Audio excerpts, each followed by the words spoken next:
Bueno, en este video voy a estar hablando acerca de la Reforma Protestante, pero no tanto enfocado al tema teológico o doctrinal, sino al tema histórico. ¿Por qué se da la Reforma Protestante? Y bueno, antes de entrar en el tema de Martín Lutero, la Iglesia Católica, Juan Calvino, me quisiera retroceder hasta el periodo del Imperio Bizantino, la caída del Imperio Bizantino, que es cuando el Imperio Otomano conquista Constantinopla.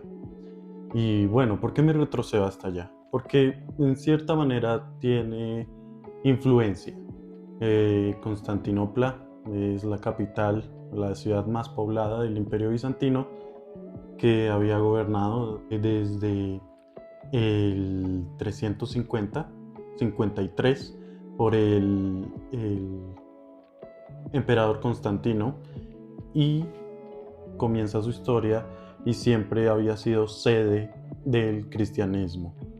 Eh, en la separación de los imperios romanos de Occidente y de Oriente, se habían estipulado las normas de que Roma y Constantinopla, Roma del Imperio de Occidente y Constantinopla del Imperio de Oriente, iban a ser sedes del cristianismo. Y en ese momento, como no había sucedido el gran cisma, pues era una sola iglesia universal.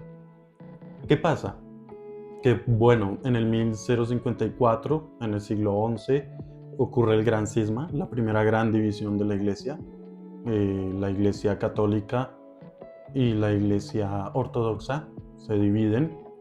El patriarca Miguel excomulga al Papa León IX y el Papa León IX excomulga al patriarca Miguel, los dos cabezas de su iglesia.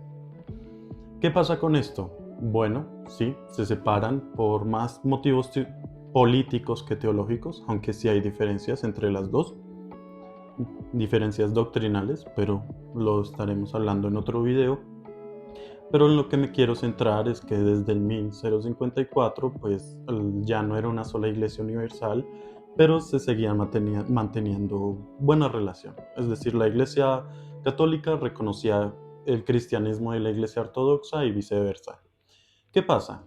Bueno, pasan las cruzadas, la iglesia católica queda primero con muy mala imagen, y segunda opinión, queda muy tocada en el tema económico.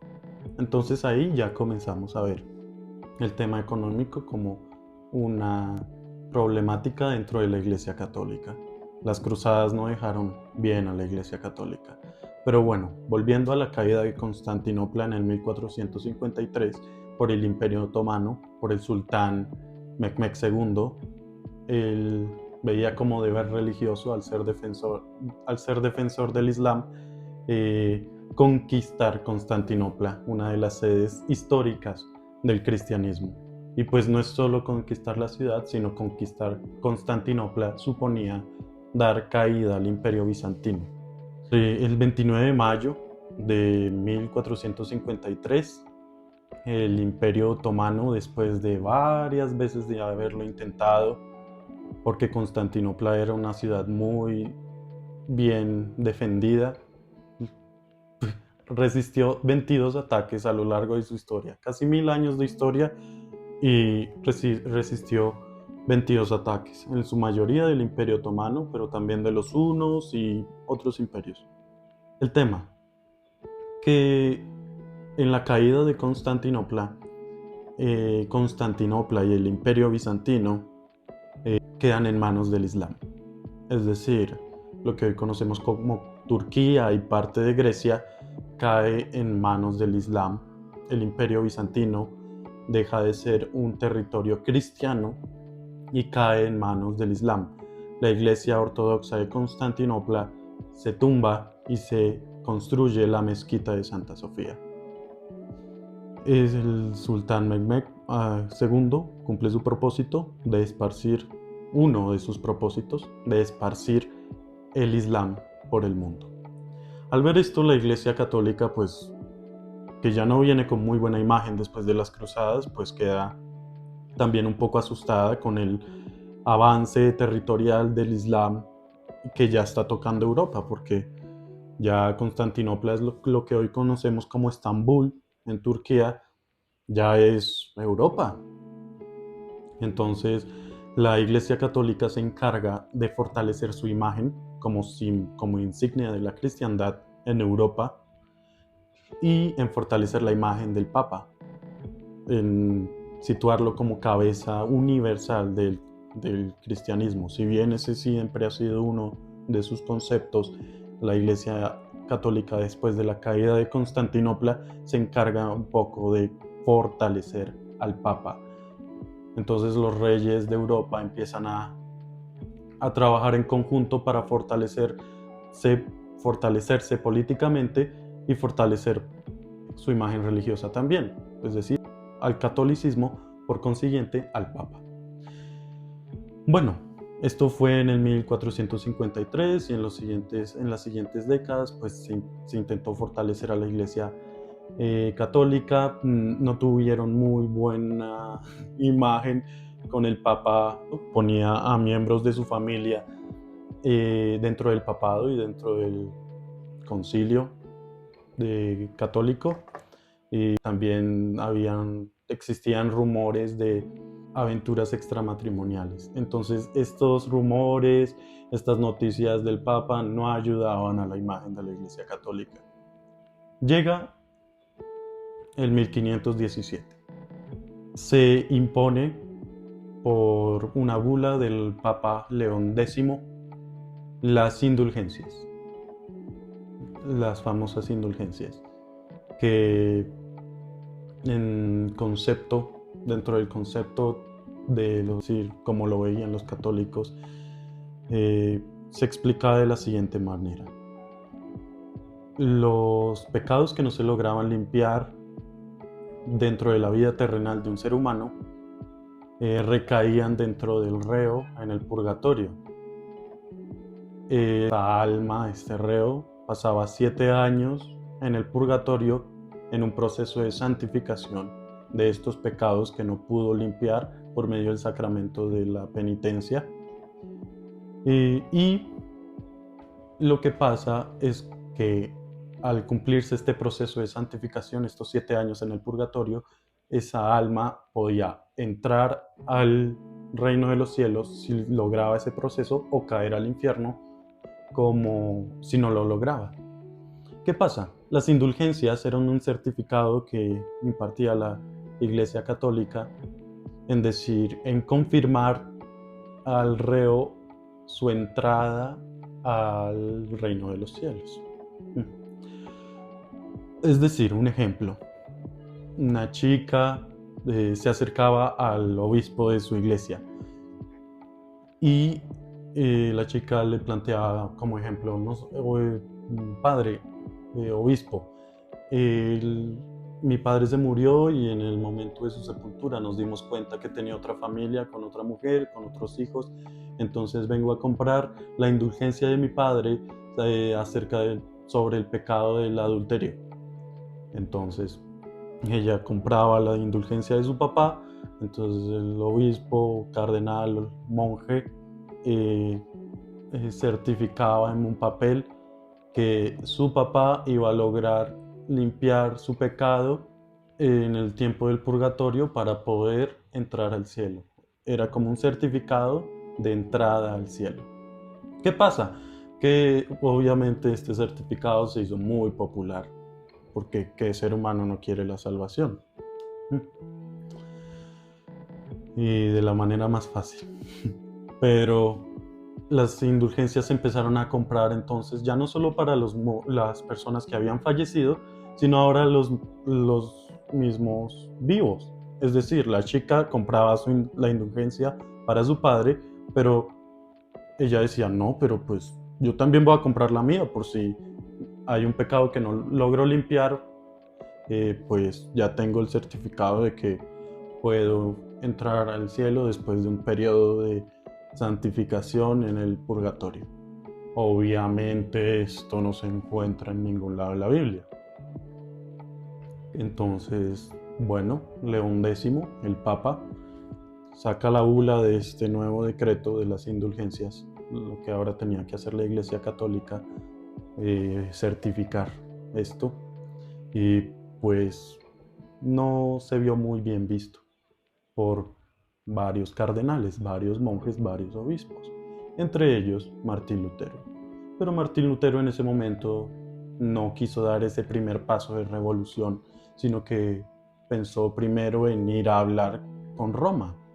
Entonces él, que se encontraba en Wittenberg siendo profesor de teología, él viaja del estado de Alemania, que hacía parte del Sacro Imperio Romano Germánico, viaja desde Alemania,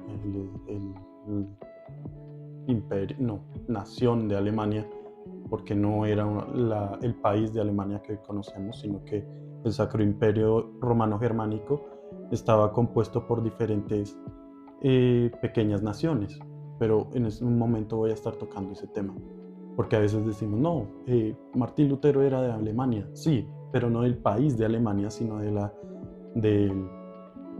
del estado de Alemania. Bueno, Martín Lutero viaja de Wittenberg a Roma y logra ver cosas decepcionantes.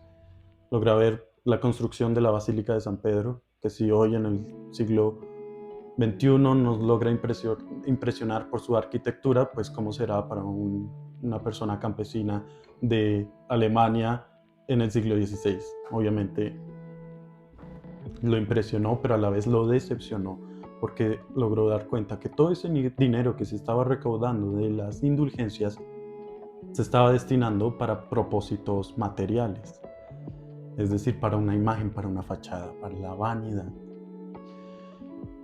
Lutero no regresa muy alegre de ese viaje a Roma, donde prácticamente se da cuenta que los dineros de las indulgencias están siendo utilizados para construir una obra arquitectónica y dar apariencia de una imagen grande de la Iglesia Católica y del Papa. Lutero regresa a Wittenberg y empieza a escribir las 95 tesis, en su mayoría atacando a las indulgencias. Las clava en la noche del 31 de octubre de 1517 y en ese momento comienza el movimiento protestante reformado. ¿Qué pasa? Porque a veces nos quedamos, sí, Lutero clavó las 95 tesis y ¡pum!, se hizo la reforma. No. Lutero se hizo muy cercano a Johannes, un alemán conocido por ser el inventor de la imprenta, y uno de los primeros escritos que copiados por medio de la imprenta fueron los de Martín Lutero. Así se extendió masivamente los escritos de Lutero en contra de la Iglesia Católica y su movimiento de indulgencias, y bueno, luego de las indulgencias se fue sumando la sumisión a las escrituras, lo de la sesión apostólica, y bueno, el movimiento reformado empezó a tener argumentos para plantar cara doctrinal frente a la Iglesia Católica. Así, el movimiento reformado comenzó a coger fuerza. Muchos obispos, monjes, cardenales empezaron a desertar de la Iglesia Católica y a unirse a este movimiento protestante reformado. ¿Qué pasó con Lutero después de clavar las 95 tesis? Bueno, empezó a tener debates cardenales, obispos, y fue subiendo de nivel de jerarquía dentro de la Iglesia Católica para tener estos debates. No él como monje de la Iglesia Católica, sino empezó a tener debates cada vez con gente más y más titulada dentro de la Iglesia Católica. Hasta que llegó en 1521 la Dieta de Worms, donde el emperador del Sacro Imperio Romano Germánico, y por eso aquí es importante señalar cómo era esta constitución de estados, no era una nación, eran estados que eran regidos por un príncipe, o sea, cada estado pequeño tenía un príncipe que tenía autonomía de gobernanza, pero ese conjunto de estados estaba gobernado por un gran emperador. Este emperador en este momento se llamaba Carlos V, ¿sí? De descendencia española, pero España no hacía parte de este Sacro Imperio, solo que él era dueño de muchos pequeños estados dentro de este Sacro Imperio. Carlos V llama a Martín Lutero en un concilio de este Sacro Imperio y lo llama a que se retracte de todo lo que ha dicho. Lutero no lo hace. Lutero se mantiene en sus principios, en la teología que está construyendo, en la teología reformada, y el emperador Carlos V lo excomulga de la Iglesia Católica, obviamente bajo un poder del Papa, y lo condena a hereje. ¿Esto qué quería decir? Le tenía que caer una pena.